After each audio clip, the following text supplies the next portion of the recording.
포탈 베인 엠볼리제이션에 대해 말씀드리겠습니다.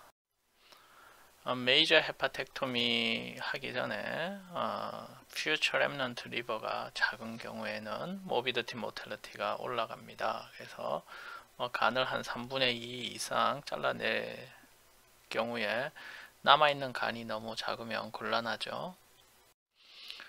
그래서 퓨처 리버 렘넌트가 얼마나 되느냐에 따라서 수술의 안전성이 차이가 난다라는 거고요. 그래서 퓨처 리버 렘넌트가 20% 이상인 경우에 컴플리케이션이 적습니다. 그래서 포탈 베인 엠볼리제이션을 하게 되면 반대편 로브가 커지게 되고요. 그 정확한 이유는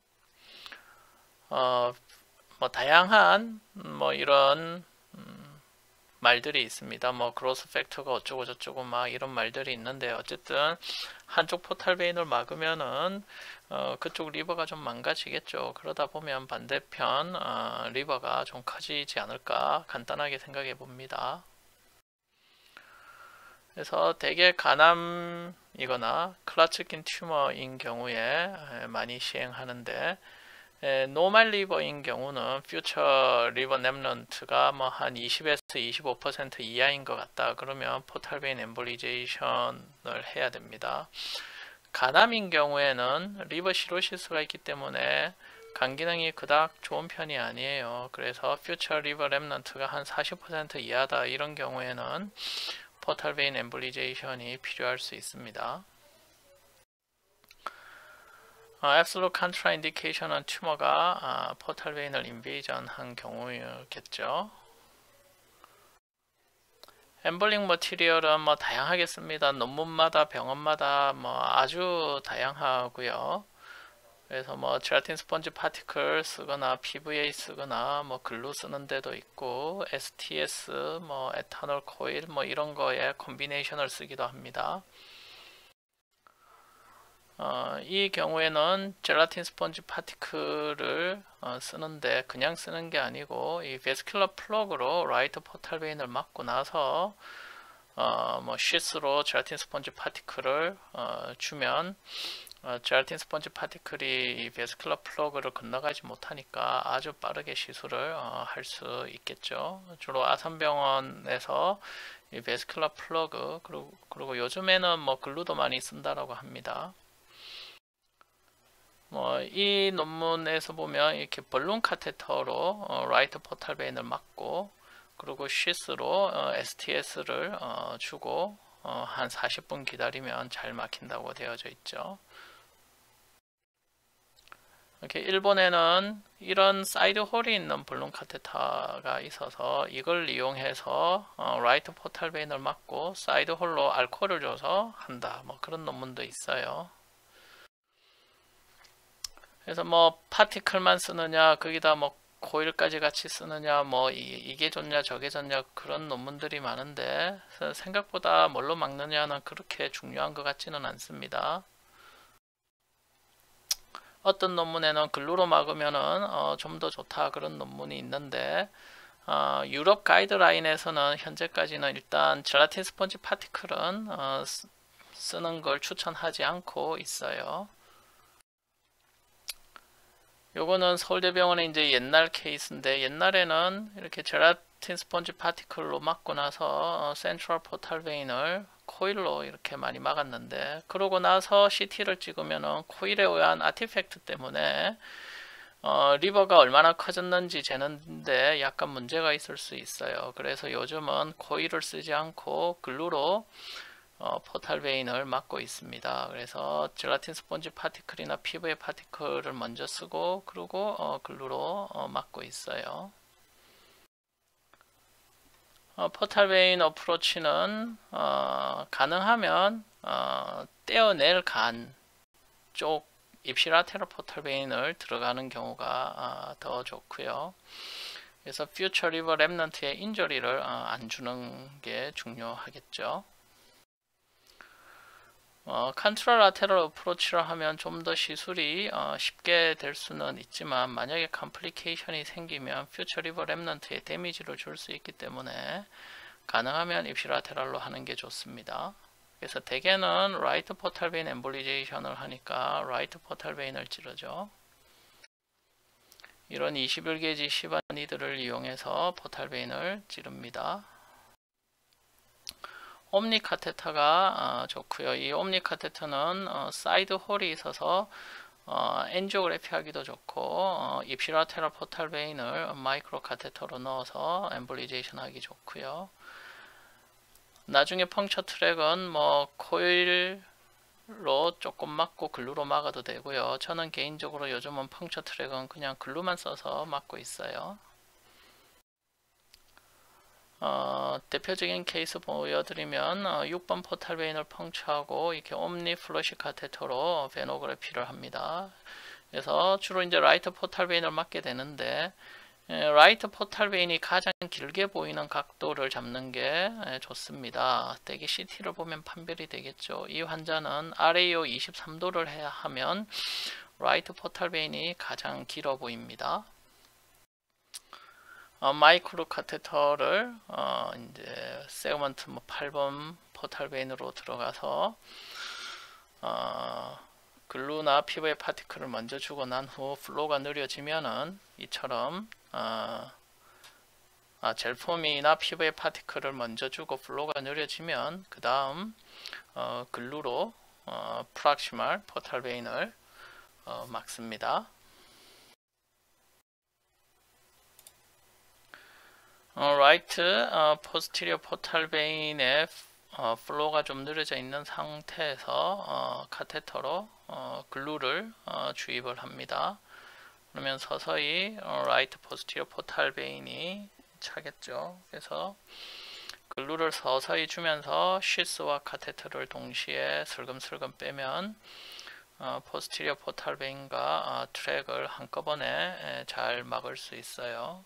너무 글루를 과하게 주면 글루가 라이트 메인 포탈 베인으로 역류를 하는 수가 있으니까 역류되지 않을 만큼 글루를 살살 줍니다.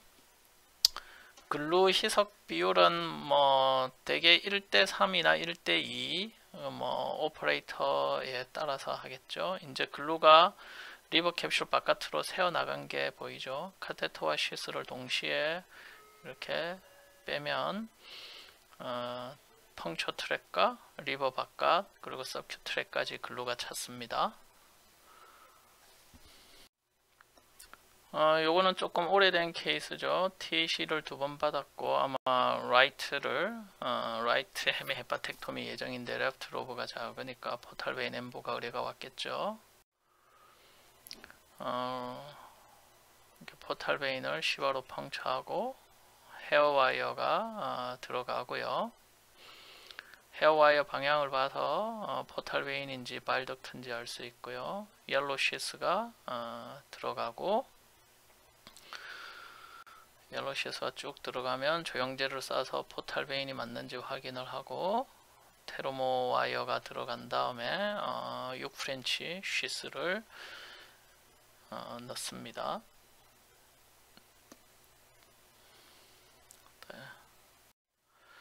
옴니 플러시 카테터로 엔지오를 해서 라이트 포탈 베인을 확인을 하고요.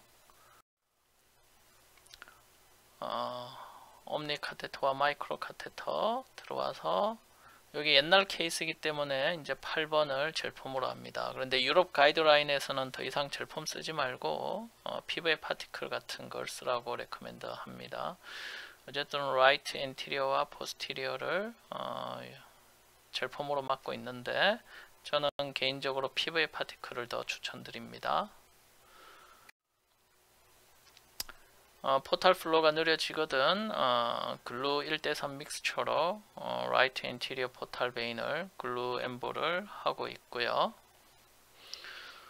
라이트 포스티리어 포탈 베인을 이 경우에 글루 엠보를 했죠.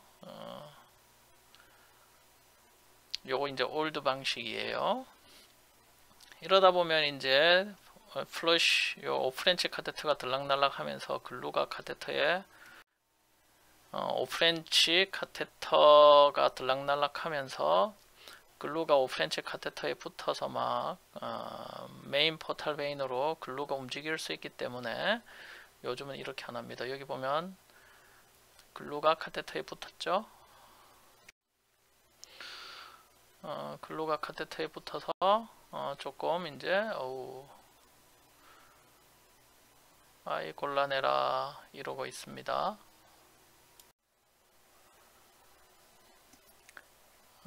오프렌치 카테터를 요리조리 돌려서 글루를 카테터와 좀 분리를 하고 어떻게 글루를 좀 분리가 됐네요. 이제 그러고 나서 엔지오를 했죠. 이렇게 라이트가 컴플리트하게 잘 막혔고 레프트는 하나도 안 막히고 이게 이제 아주 좋은데 꼭 이렇게 좋은 이미지를 얻으려고 위험을 쓸 필요가 없습니다. 이렇게 글루가 카테터에 붙어서 잘못해서 레프트로 글루가 떠내려가면 오히려 손해보죠. 그래서 요즘은 라이트 엔티리어를 글루로 막고 포스티리어는 PV로 막은 상태에서 베노그래피를 얻는 게 더 좋습니다. 그리고 이제 펑처 트랙은 글루로 막아야 되겠죠. 그래서 카테터를 뽑아내고 데이비스로 바꾼 다음에 데이비스로 글루를 주입을 합니다. 이렇게 프락시말이 글루로 막혔으니까 인플로가 거의 없는 이런 상황이죠. 인플로가 별로 없으니까 뭐 코일 쓸 필요 없이 글루만 가지고 트랙을 쭉 막으면 됩니다. 이 포탈 베인도 베스큘라 아나토미에 이 베리에이션이 있는 경우가 있어요. 가장 전형적인 게 트리퍼케이션을 하거나 아니면 right 엔티리어가 레프트 쪽에서 나오는 경우입니다. 이 경우는 엔티리어가 레프트에서 나오죠. 그래서 이제 엔티리어 포탈 베인과 포스티리어 포탈 베인을 각각 따로 막아야 됩니다. 엔티리어와 포스티리어를 따로 막고 그런 다음에 이제 펑처한 부분을 글루로 쭉 막고 나가면 되죠. 그래서 뭐 어그레시브한 서전 같은 경우는 이렇게 일부 퍼스트 스테이지에 헤파텍토미를 하고 그 다음에 포탈 베인 엠볼리제이션을 해서 렘넌트 리버를 좀 더 키운 다음에 세컨드 스테이지 헤파텍토미를 뭐 하기도 한다. 이러는데 우리나라에서 이런 경우는 별로 없는 것 같습니다. 포탈 베인 엠볼리제이션의 뭐 컴플리케이션 뭐 다양하게 있을 수 있는데 시술을 잘하면 잘 안 생기겠죠. 이 경우는 시바 니들로 탁 찔렀는데 헤파틱 아트리가 보입니다. 읍스, 헤파틱 아트리가 무지 굵었어요. 다시 보시면 뭔가 혈관이 찔려서 포탈 베인인가 했는데 그게 아니라 헤파틱 아트리입니다. 그래서 헤파틱 아트리가 찔릴 수도 있으니 조심해야 된다는 거고요. 일단 조영제를 좀 쏘다 보니까 일단 옐로 시스가 들어갔었죠. 그래서 조영제를 좀 쏴 보니까 뭐 헤파틱 아트리, 포탈 베인, 헤파틱 베인까지 막 다 보입니다. 옐로 시스가 들어갔었기 때문에 그냥 빼면 안 되고요. 그래서 1대2 글루로 잘 막고 헤파틱 아트리는 가능하면 안 막는 게 좋겠죠. 어쨌든 글루로 찔린 헤파틱 아트리 일부 그리고 파렌카이말 트랙을 1대2 글루로 잘 막고 다른 포탈 베인 펑처를 해야 됩니다. 이 경우는 이렇게 포탈 베인 엠보 하기 전이고 엠보 하고 난 후인데 이렇게 4번 포탈 베인을 젤폰과 코일로 좀 막고 엔지오를 했는데 이런데 보면 군데군데 포탈 베인이 제품이 좀 날아가서 막힌 거죠. 이러면 오히려 손해 볼 수가 있어요. 그래서 이제 4번 포탈 베인을 엠볼리제이션 하는 게 필요하냐? 수술을 이제 라이트 로브와 4번까지 떼어내니까 4번 포탈 베인을 엠볼리제이션을 해주면 2, 3번이 더 잘 커져서 좋을 거다. 이렇게 이제 생각하기 쉬운데 컨트로버시가 있습니다. 이 4번 포탈 베인은 한 가닥이 아니고 작은 게 여러 가닥인 경우가 많아요. 그래서 여러 가닥 작은 거를 컴플리트하게 막는 게 어렵고, 요 4번 포탈 베인 막으려고 하다가 아까 사진처럼 2, 3번 포탈 베인이 잘못해서 일부 막히는 수가 있습니다. 서울대병원에서는 그래서 4번 포탈 베인은 거의 막지 않고요. 아주 드물게 외과 선생님께서 막아달라고 하는 경우가 있긴 있어요. 그때만 합니다. 이 환자분은 컬론 캔서 리버 메타고요. 그래서 4번 포탈 베인도 좀 막아달라 이렇게 의뢰가 왔었고, 그래서 라이트는 젤폰과 글루를 써서 막고요. 라이트 포스티리어는 아직 안 막은 상태죠. 이렇게 레프트 엔지오 해보면 4번 포탈 베인은 한 가닥이 아니고 작은 게 여러 가닥입니다. 그래서 안전하게 인터락 코일을 써서 4번 포탈 베인을 좀 막고요. 여기서 이제 두 가닥만 막았죠. 그리고 라이트 포스티리어 포탈 베인을 글루로 엠볼을 했습니다. 이렇게 4주 후에 보면 시술하기 전보다 시술 후에 2, 3번이 많이 커졌죠.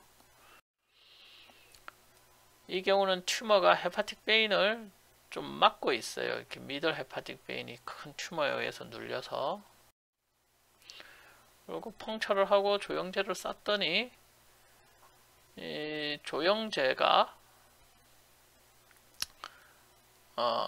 이렇게 센트리 퓨탈 플로우를 보입니다. 그래서 당연히 그게 포탈 플로우, 포탈 베인이겠지 생각을 했는데 뭔가 진입이 잘 안 돼요. 조영제를 더 세게 쏴보니까 컬라테럴을 통해서 라이트 헤파틱 베인, 라이트 인피리어 헤파틱 베인이 보입니다. 그러니까 이게 찔른 게 포탈 베인이 아니라 헤파틱 베인인 거죠. 라이트 헤파틱 베인인데 미들 헤파틱 베인이겠다. 미들 헤파틱 베인인데 튜머에 의해서 눌려가지고 블러드 플로우 방향이 거꾸로 뒤집혀져 있습니다.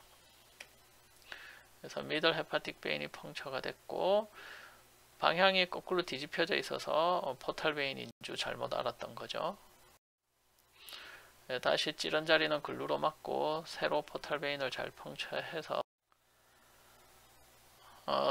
되게 퓨처 리버 랩넌트가 커지는데 한 달 정도 걸립니다. 그래서 되게 포탈 베인 엠보 하고 나서 한 달쯤 있으면 수술하는 경우가 많고, 간이 좀 잘 안 커지면 한 2달까지 기다려 봅니다.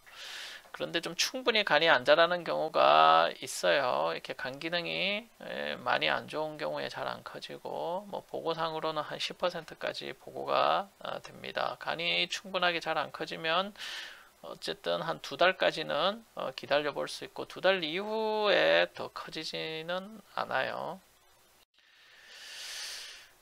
이렇게 포탈 베인 엠볼리제이션의 뭐 제한점으로는